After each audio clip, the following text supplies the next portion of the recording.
Copyright disclaimer under Section 107 of the Copyright Act 1976. Allowance is made for fair use for purposes such as criticism, comment, news reporting, scholarship, and research.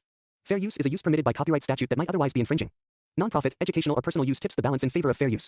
कर यूसुफ के कैद किए जाने की वजह पूछी। बस ने बताया कि अजीज मिस्र ने उसको कैद किया है और यह हर दिन रोजा रखता है। रातों को जब खाना उसके पास पहुंचता है तो वह सिर्फ 2 लुकमे खाकर बाकी मुहताजों को दे देता है। बादशाह ने अजीज मिस्र को बुलाकर वजह पूछी। उसने सही बात छिपा दी और बताया, मैंने एक काफिले के मालिक से इसे खरीदा था। मैंने इसे बेटे की तरह पाला पोसा, लेकिन इसकी नजर ठीक न थी, इसलिए मैंने इसे कैद कर दिया। फिर बादशाह ने साकी को भेजकर हजरत यूसुफ को बुलवाया। उन्होंने फिर इनकार कर दिया और कहा कि मैं उसी वक्त आऊंगा जबकि अजीज मिस्र राजी हो, और उसकी रजामंदी उस वक्त होगी कि उन औरतों से मेरा हाल पूछा जाए जो हकीकत की गवाह है। साकी ने बादशाह को फिर पूरी बात बताई। बादशाह को और भी ज्यादा तज्जुब हा। उसने हाथ कटी औरतों को हाजिर कराया और यूसुफ व जुलेखा का तफसीली हाल मालूम किया। वे बोली, खुदा की पनाह, हमने हरगिज उसमें कोई बुराई नहीं देखी है, बल्कि यह तो हमारी चालें थीं। फिर जुलेखा को भी बुलाया। उसने भी इकरार किया कि मैंने खुद उसको अपनी तरफ बुलाया था। वह अपनी बात में सच्चा है। जब यह तहकीकात मुकम्मल हो गईं तो हजरत यूसुफ अलैहिस्सलाम ने फरमाया कि इन बातों से मेरा मकसद यह था कि अजीज मिस्र जान ले कि मैंने उसकी अमानत में खियानत नहीं की है। जब हजरत यूसुफ की पाकदामनी और बेगुनाही साबित हो गई, तब एक आदमी दरबारियों में से बादशाह के हुक्म के मुताबिक हजरत यूसुफ अलैहिस्सलाम के पास गया और उन तक बादशाह का पैगाम पहुंचाया। हजरत यूसुफ अलैहिस्सलाम ने कैदी भाइयों से मुलाकात करके उनसे भली बातें की और निकलते वक्त जेल में दरवाजे पर लिख दिया। इसके बाद उन्होंने गुस्ल किया और अच्छे से अच्छे कपड़े पहनकर बादशाह के खास घोड़े पर सवार होकर दरबार की तरफ चले। जब बादशाह और दरबारियों की नजर यूसुफ पर पड़ी, सब बेइख्तियार होकर बोले कि यह बहुत ही शरीफ हैं, इन्हें तो फरिश्ता कहना चाहिए। फरिश्ता, ऐसे आदमी को तो आज तक न किसी ने देखा था न सुना। फिर बादशाह ने दरबार की मुनासिब जगह पर हजरत यूसुफ को बिठाया और उनकी काबिलियत का इम्तिहान लेने की कोशिश की। महसूस किया कि पूरी काबिलियत और खूबियां उनमें मौजूद हैं। फिर कहा कि मेरे सपने का फल तुम अपनी जुबान मेरे सामने बयान करो। हजरत यूसुफ ने फरमाया कि अगर इजाजत हो तो पहले बादशाह का सपना ही पूरा बयान कर दूं, इसके बाद फल बताऊं। बादशाह ने इसकी भी इजाजत दे दी। फिर हजरत यूसुफ ने फरमाया कि बादशाह ने जो सपना देखा कि 7 गायें मोटी, सफेद, काली आंखों वाली, हरे रंगों वाली नील नदी के किनारे से जाहिर हुई, चुनांचे उनकी खूबसूरती और तरोताजगी को देखकर बादशाह को तज्जुब हुआ। इस मुद्दत में नील का पानी यहां तक कम हुआ कि सिवाय कीचड़ के और कुछ न रहा, और इस कीचड़ में से गायें, जिनका पेट पीठ से मिला था, निकली और दोनों आपस में मिली। आखिर दुबली गायों ने मोटियों पर गलबा किया, उनकी हड्डियां तोड़ी और गोश्त, हड्डी, खून सब खा गई। बादशाह इनको तज्जुब से देखता रहा। इसी मुद्दत में उसने यह भी देखा कि 7 बालियां हरी और 7 बालियां काली व सूखी एक ही जगह से निकली हैं और सबकी जड़ें पानी और मिट्टी में जमी हुई हैं। बादशाह सोचने लगता है कि जगह तो सबकी एक ही है, तरी और हरियाली इनकी और स्याही और सूखापन उनका क्यों है। इसी बीच हवा चली और बालियां सूखी और हरी आपस में मिल गईं कि हरी बालियों से हरापन बिल्कुल गायब हो गया। बादशाह ने सुनकर कहा कि अगरचे सपने की शान और उसका हाल अजीब है, लेकिन तेरा बता देना कमोबेश उससे ज्यादा अजीब है। अब बताओ, इससे निपटने का उपाय क्या है। हजरत यूसुफ ने फरमाया कि तमाम मुल्क के जिम्मेदारों को हुक्म दो कि मिस्र के तमाम किसानों को ताकीद करें कि वे खूब मेहनत से खेती करें। अगर इसमें सुस्ती की गई तो बड़ा नुकसान सहना पड़ेगा। साथ ही यह भी हुक्म दिया जाए कि बाकी गल्ला बालियों के साथ जमा करें। बादशाह रैयान इन बातों के सुनने के बाद बड़े हैरत में पड़ गया और बोला कि इस काम को किस शख्स के जिम्मा किया जाए और वह कौन है जो इसमें समझ बूझ से काम लेगा। हजरत यूसुफ ने फरमाया कि यह भारी काम मेरे सुपुर्द कीजिए, मैं इस जिम्मेदारी को इंशाअल्लाह पूरी तरह निभाऊंगा। बादशाह ने निहायत खुशी से कबूल किया और चार्ज देकर उन्हें मुल्क के खजानों का जिम्मेदार बना दिया। फिर अजीज मिस्र की वफात के बाद तो पूरे मुल्क की बागडोर उन्हीं के हाथ में आ गई।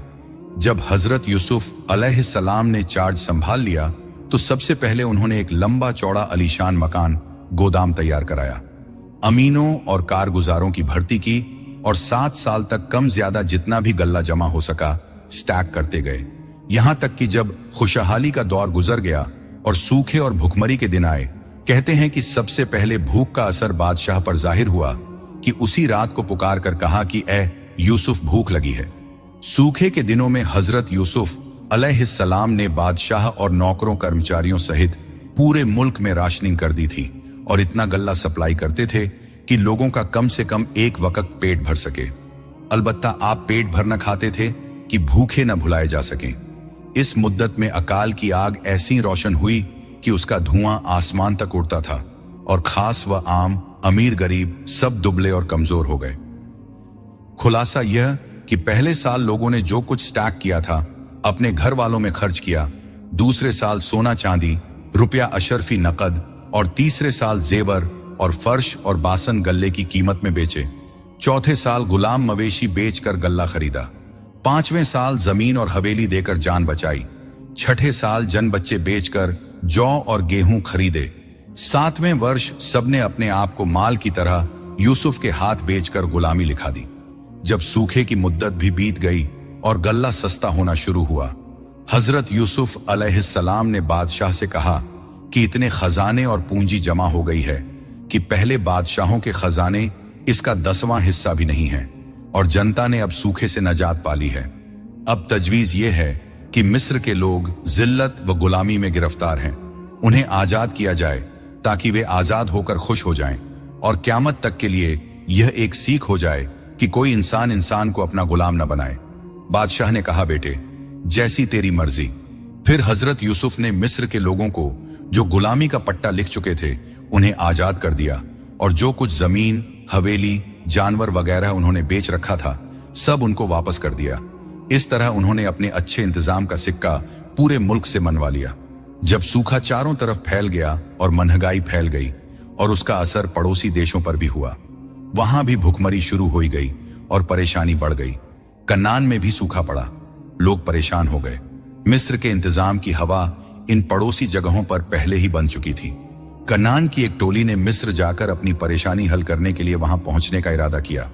हजरत यूसुफ के भाइयों ने भी हजरत याकूब अलैहिस्सलाम के पास आकर अपनी परेशानी जाहिर की और बाल बच्चों की तंगी बयान करने लगे। उस वक्त हजरत याकूब अपने बेटों से अलग एक तंग व अंधेरे मकान में रहते थे और उसका नाम बैतुल हुज्न, गम का घर, रख छोड़ा था। जब बेटों की परेशानी का हाल मालूम हुआ तो उनका घाव हरा हो गया, बेकार हो उठे। बेटों से पूछा कि तुम्हारे मसले का हल क्या है। अर्ज किया कि अजीज मिस्र ने इस साल गल्ले का मुंह खोल दिया है और इंसाफ की तराजू अपने हाथ में ले ली है। जो कोई कुछ सामान ले जाता है उसके बदले में वह कुछ गल्ला ले आता है। अगर हुक्म हो तो उसके हुजूर जाएं और कुछ कीमत की पूंजी जो मौजूद है साथ ले जाएं और वहां से गल्ला लाकर घर में बाल बच्चों का जो भूखे पेट रहते हैं पेट भरें। हजरत याकूब ने हाँ कह दिया और कहा कि जा सकते हो। फिर बिन यामीन जो हजरत यूसुफ के सगे भाई थे के अलावा सबको एक एक ऊंट देकर रवाना किया। यह सब सफर तय करते हुए मिस्र में पहुंचे। एक दिन जबकि हजरत यूसुफ अलैहिस्सलाम अपने सलाहकारों में घिरे बैठे थे, उनके भाई आए और उनके हाथों को चूमा। मिस्र वालों ने जब इन खूबसूरत 10 भाइयों को एक साथ देखा तो दंग रह गए। कहते हैं कि उस दिन हजरत यूसुफ अलैहिस्सलाम शाही लिबास पहने बड़ी शान से तख्त पर बैठे थे और सोने का हार गर्दन में पड़ा हुआ था। एक मुद्दत गुजरने की वजह से और हजरत यूसुफ अलैहिस्सलाम की नई शान होने की वजह से भाइयों ने हजरत यूसुफ अलैहिस्सलाम को नहीं पहचाना। अंदर दाखिल होते ही हाथ चूमने के बाद इन भाइयों ने इब्रानी जुबान में सलाम किया। हजरत यूसुफ ने भी उसी जुबान में जवाब दिया। पूछा, कहां से आए हो, कहां के रहने वाले हो, यहां आने का मकसद क्या है? बोले कि हम देहातों के रहने वाले हैं, शाम देश से आए हैं, आपकी दरिया दिली की शोहरत सुनकर आपकी मदद हासिल करने आए हैं। हजरत यूसुफ ने चुटकी लेते हुए कहा, शायद तुम सब जासूस हो, हमारी फौज का हाल मालूम करने आए होगे ताकि अपने बादशाह को खबर देकर इससे लड़ने पर उन्हें तैयार करो। वे सब एक साथ बोले, खुदा की पनाह, हम जासूस नहीं हैं, हम तो पैगंबर ज़ादे हैं, हम तो पाक मोती की तरह हैं। हमारा खानदान बहुत ऊंचा है, बाप दादों का नाम रोशन है। आपने खुद हजरत इब्राहिम, हजरत याकूब अलैहिस्सलाम का नाम सुना होगा। असल में हमारे यहाँ भी सूखा पड़ा हुआ है। आपका नाम हम लोगों ने सुना है और विचार है कि आपकी मदद हासिल करें और सूखे की अपनी समस्या को आपकी मदद से हल करें। फिर हजरत यूसुफ अलैहिस्सलाम ने पूछा, आपके बाप जिंदा हैं? बोले, हाँ, अभी जिंदा हैं। हजरत यूसुफ ने पूछा, क्या हैं, क्या काम करते हैं, तुम कितने भाई हो? बताया कि हमारे बाप हजरत इब्राहिम के पोते और ऊंची नस्ल के हैं, उनका लक़ब इज़राइल है, वह नबी हैं, हर वक्त अल्लाह की याद में लगे रहते हैं। हम कुल 12 भाई थे। हमारा एक भाई जो सब में खूबसूरत था, जिसे नुबुव्वत मिलने की उम्मीद की जा सकती थी, हमारे साथ एक दिन जंगल में खेल तमाशे को आया। खेल कूद में वह हमसे बिछड़ा कि भेड़िया उसे उठा ले गया। यह खबर जब बाप को पहुंची तो उसी वक्त से उसने कोना पकड़ लिया है, दुनिया छोड़ दी है।